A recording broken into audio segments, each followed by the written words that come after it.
Imagine being in the red, with debts piling up and a future that seems impossible to reach. This was Lucas's reality, a young man full of dreams but trapped in a cycle of scarcity. What he didn't know was that, on a night of complete despair, something would happen to change everything. Get ready for an exciting journey of twists, discoveries, and transformation. You will be amazed by the power of inner change. If you're already curious, leave a like and subscribe to the channel for more inspiring stories like this. Together, let's transform lives. It was 3 a.m., and I was sitting on the floor of my tiny room, spreading overdue bills across the worn carpet. The apartment I shared with 2 other roommates had that heavy air of worry. The thin walls didn't hide the size of my roommates, who were also fighting their own financial battles. "Lucas, are you still awake?" Sarah, my roommate, appeared in the doorway with a cup of tea.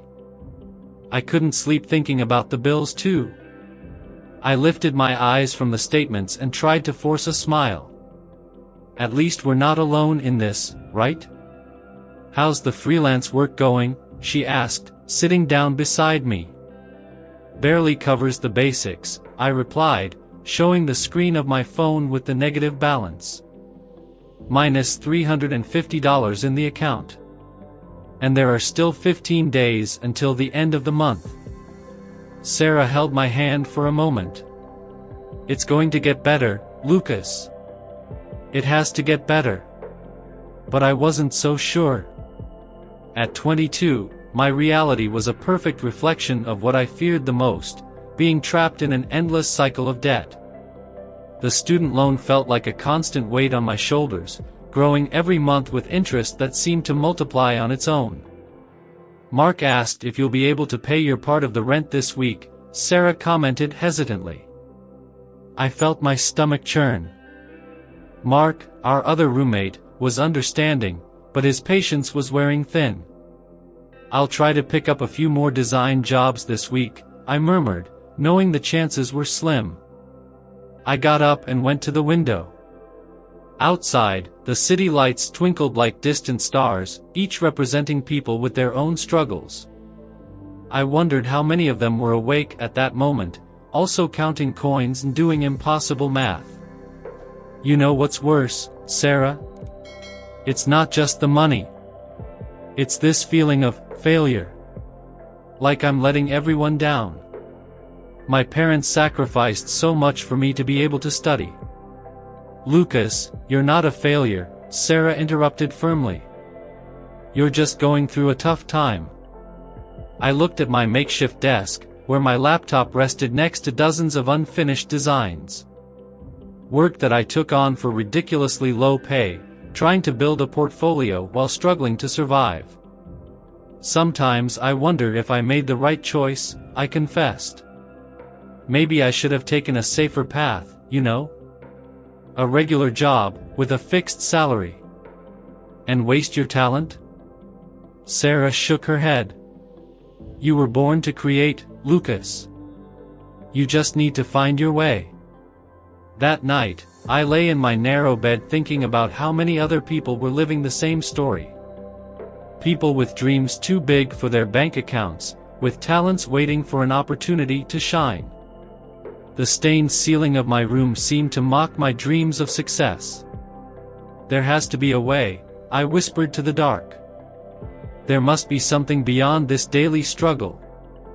In that sleepless dawn, my fingers aimlessly slid across the screen of my phone. The videos passed by in a blur until something caught my attention. It was a man in a suit, in an elegant office, talking about how he transformed his life from extreme poverty to abundance. "Manifestation isn't magic," he said in the video. "It's a profound shift in how you program your mind to receive abundance." Normally, I would skip this kind of content. But something about his words hooked me. "Sarah," I called softly, tapping on the wall. "You need to see this." She appeared sleepily in the doorway. "It's 4 a.m., Lucas." "I know, but just listen to this," I turned up the volume of the video. Have you ever noticed how some people seem to attract opportunities naturally? The man continued. It's not luck. It's a mental state they've cultivated. Sarah sat down next to me, now more awake. This sounds like one of those empty marketing promises. I thought so too, I replied. But there's something different here. He talks about reprogramming our thoughts about money. The next day, still intrigued by those ideas, I decided to take a walk to clear my mind. I ended up entering a small used bookstore that I had never noticed before. Can I help you? A gray-haired lady asked, smiling gently. Actually, I'm not even sure what I'm looking for, I confessed. She looked at me for a moment. You know, sometimes books find us, not the other way around. As she spoke, my eyes landed on a faded blue-covered book, The Mind Creates the World. This book. I began. Oh, it just arrived yesterday, she smiled. Funny that you noticed it. I flipped through the yellowed pages. Every word seemed to jump off the page, perfectly complementing what I had seen in the video. How much is it? I asked, already imagining it would be more than I could afford. For you, $5, the lady replied. Something tells me this book needed to reach you. Back at the apartment, Mark saw me coming in with the book. Another design manual? No. It's something different, I replied, still processing everything. It's about creating our own reality. With all due respect, man, you need to create more income, he laughed. Maybe that's exactly what it's about, I murmured, more to myself. That night, I devoured the first pages of the book. Every concept, every explanation of how our thoughts shape our reality, felt like a piece fitting into a puzzle I didn't even know I was assembling. It may seem crazy, I thought, but what other option do I have besides trying? I am prosperous, abundant, and attract money easily. I looked at my reflection in the bathroom mirror and let out a heavy sigh. Who was I trying to fool? My account was still negative, and the bills were only piling up. Are you still on that story? Mark asked, leaning against the doorframe. Dude, there's a freelance gig I can refer you to. That's real. I closed the book, feeling the weight of shame. It's not just about money, Mark. It's about changing the mindset first. Mindset doesn't pay rent, he replied, rolling his eyes. Sarah, my only supporter, tried to cheer me up during our breakfast. You need to give it time, she said, pushing a steaming cup in my direction. Rome wasn't built in a day. The problem is I can't even believe the words I'm saying, I confessed. I feel like an imposter. That afternoon, I tried to do the visualization exercise. I sat on the bedroom floor, took a deep breath, and tried to imagine a life of abundance. But all that came to mind were the overdue bills and the negative bank statement. This is ridiculous, I murmured, opening my eyes. Who am I trying to fool? My phone vibrated. It was a message from the bank, another interest charge. Hey, dreamer! Steve shouted from the hallway. Have you manifested your millions yet? Laughter from the other residents echoed through the apartment. I felt my face burn. Maybe they're right, I thought. Maybe I'm wasting my time with this nonsense. That night, alone in my room, I picked up the book again. A sentence jumped out at me. Your greatest doubts are merely reflections of your deepest fears. But what if it doesn't work? I whispered to the silence. What if it does? A voice inside me replied. I grabbed my notebook and began to write, even without fully believing, I deserve prosperity. I am capable of creating abundance. Money flows easily to me. The words felt empty, but something inside me, a small flame of hope, insisted on continuing. It was as if a part of me knew something my conscious mind still didn't understand. Just one more day, I promised myself. I'll try just one more day. And so I continued, amidst doubts and small moments of faith, navigating a sea of uncertainty, yet still navigating. "Can I sit here?" I asked Tom, the office veteran who always had lunch alone. He nodded, not taking his eyes off his brown notebook. I noticed he was writing something with great concentration. Planning the next project? I tried to strike up a conversation. Tom looked up and smiled. "Actually, I'm writing my reality." "What do you mean?" "You know, when you were a kid and wrote stories?" He closed the notebook. "It's basically that, but you write your ideal life as if it's already happening." My interest was piqued. "Like a diary?" "More or less," he explained, leaning forward. "It's called scripting. You write in the present tense, as if you're already living that reality. For example, I am so happy to have $10,000 in my savings account." "And does it work?" Tom pulled out another notebook from his bag. 3 years ago, I wrote about having my own house. Today, I live in it. 2 years ago, I wrote about being debt-free. I achieved that in 18 months. That took me by surprise. Tom always seemed successful, but I never imagined he had gone through hardships. "Can I borrow a sheet?" I asked. Better than that, he handed me a new notebook. "Start today. Write as if you're living your best day, all the details." That night, I sat at my desk and opened the notebook. The blank page stared back at me. "Dear Diary." I started, but crossed it out. That wasn't it. I took a deep breath and tried again. I wake up every day at 7 a.m., without needing an alarm. My bank account shows a positive balance of $15,000, and this brings me an incredible sense of security. I just helped my parents renovate their house, something I have always dreamed of doing. The words began to flow naturally. It was like I was creating a movie of my ideal life. Sarah found me 2 hours later, still writing. "Wow, you look different," she noted. "Your eyes are shining." "It's because for the first time," I replied without taking my eyes off the notebook, "I can see everything clearly.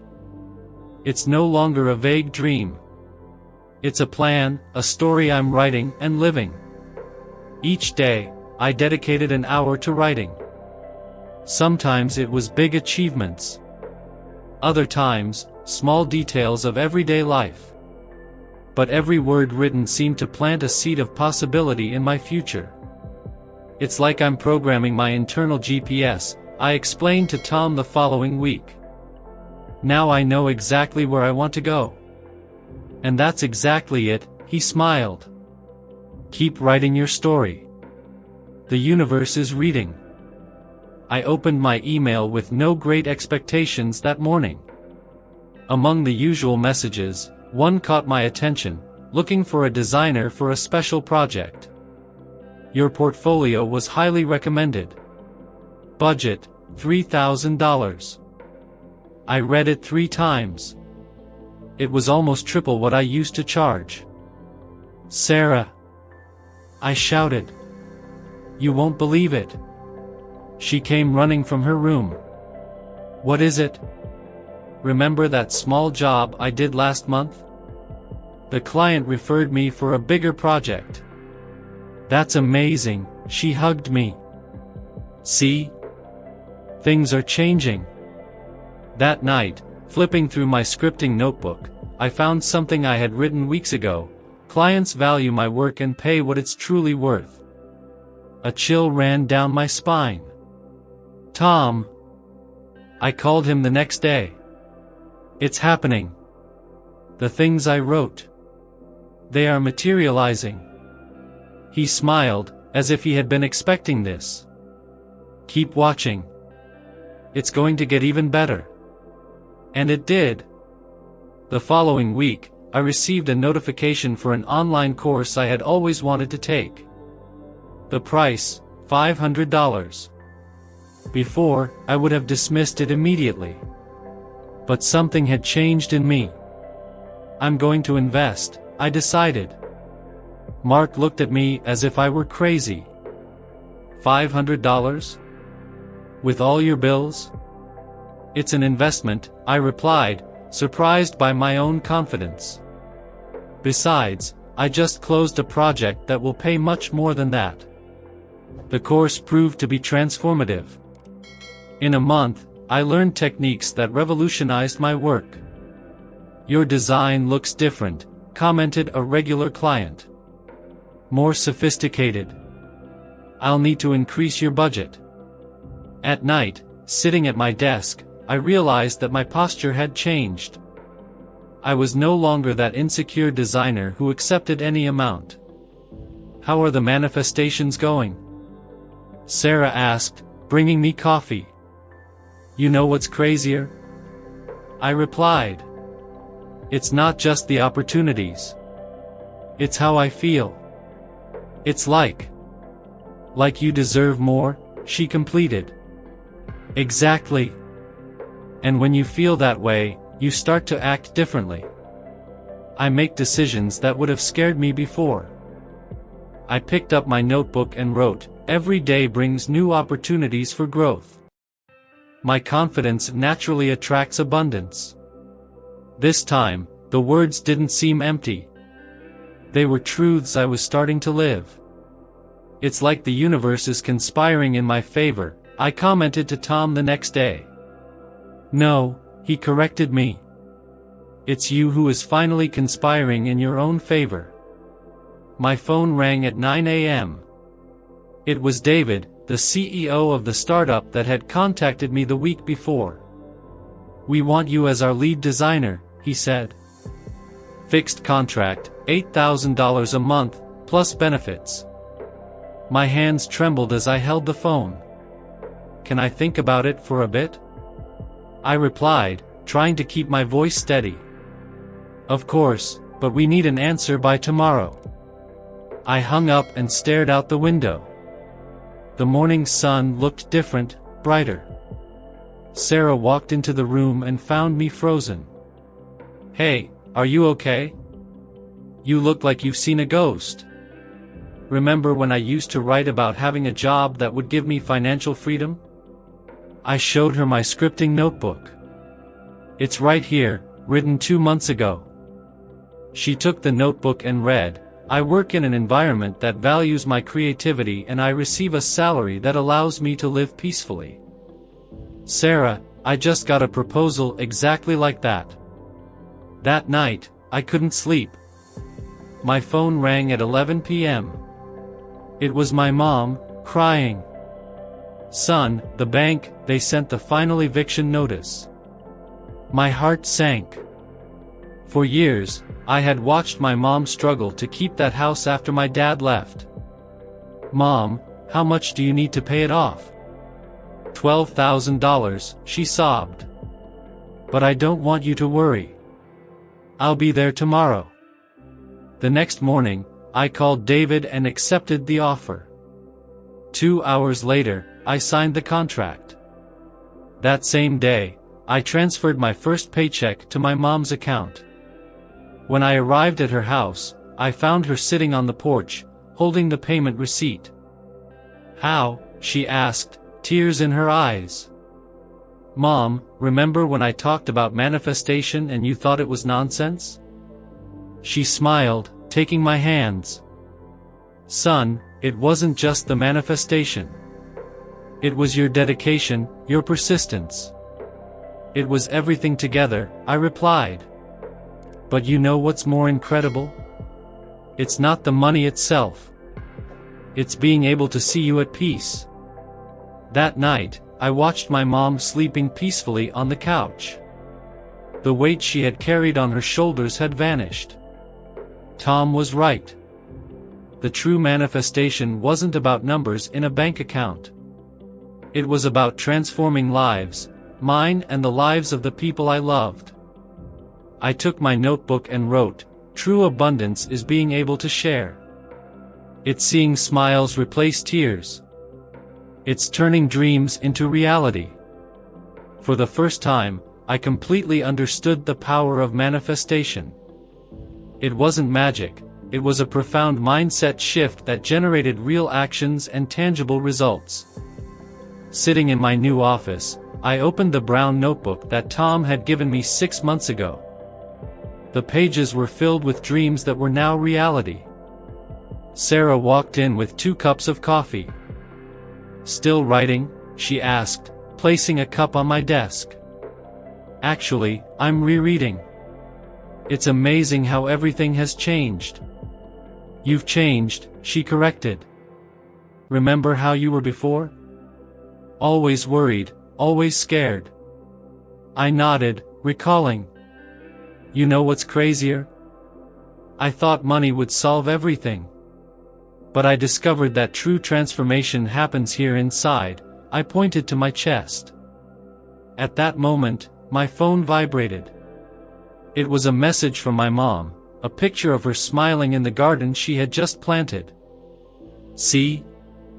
I showed the picture to Sarah. "That's worth more than any number in the bank." Tom appeared at the door, smiling. "How's my favorite student?" "Gratitude defines it," I replied. "You know, Tom, you didn't just teach me about manifestation. You showed me that abundance is a state of mind." "And what else did you learn?" he asked, sitting down. "I learned that money is a tool, not an end. When I helped my mom with the house, it wasn't just about paying off a debt. It was about restoring peace to someone I love." Sarah picked up my notebook and began to flip through it. "Look at this page," she pointed. "You wrote, 'One day I will help others discover their potential.' And that's exactly what I intend to do," I replied. "I've already started a blog sharing my experience." Tom smiled. "The cycle is complete. Now you are the mentor." I stood up and walked to the window.